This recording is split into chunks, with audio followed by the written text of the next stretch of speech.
లేదు మనం అట్లేం లేదు. వాళ్ళు వినాల్సిందే, వాళ్ళకి ఇదే శిక్ష. వాళ్ళని ఎవరిని బయటికి పంపను, ఎవరిని పంపొద్దు అధ్యక్ష. దయచేసి మీకు విజ్ఞప్తి చేస్తున్నా, వాళ్ళని ఇక్కడ కూర్చోబెట్టి కఠోరమైన నిజాలు వాళ్ళు వినడం ద్వారా వాళ్ళలో పరివర్తన తీసుకురావాలన్నదే ప్రభుత్వం యొక్క ఆలోచన.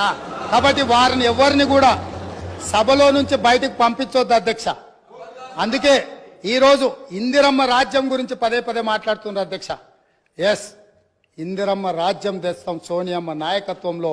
ఖచ్చితంగా ఈ రాష్ట్రంలో ఇందిరమ్మ రాజ్యం.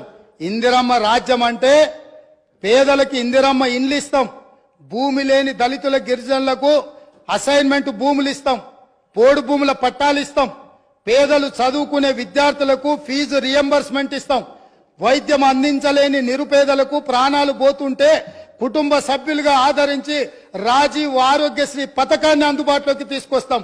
ఇందిరమ్మ రాజ్యం అంటే మైనారిటీలకు సచార్ కమిటీ నివేదిక ప్రకారం దళితులతో సమానంగా వాళ్ళు ఇబ్బందులను ఎదుర్కొంటున్నారంటే మైనారిటీలకు 4% రిజర్వేషన్ ఇస్తాం అధ్యక్ష. ఇందిరమ్మ రాజ్యం అంటే ఈ సమాజంలో ఉన్న ప్రతి ఒక్కరి యొక్క హక్కులను కాపాడుతాం. ఇందిరమ్మ రాజ్యంలో మహిళలకు మహాలక్ష్మి ద్వారా 2500 రూపాయలు వాళ్ళ ఖాతాలో వేస్తాం. 500 రూపాయలకే సిలిండర్ వాళ్ళకి ఇస్తాం. అదే విధంగా ఇందిరమ్మ రాజ్యంలో వాళ్లకు ఉచితంగా బస్సులో ప్రయాణం చేసే అవకాశాన్ని కల్పిస్తాం. ఇంకా చాలా విషయాలు ఇందిరమ్మ రాజ్యం గురించి చెప్పాలి.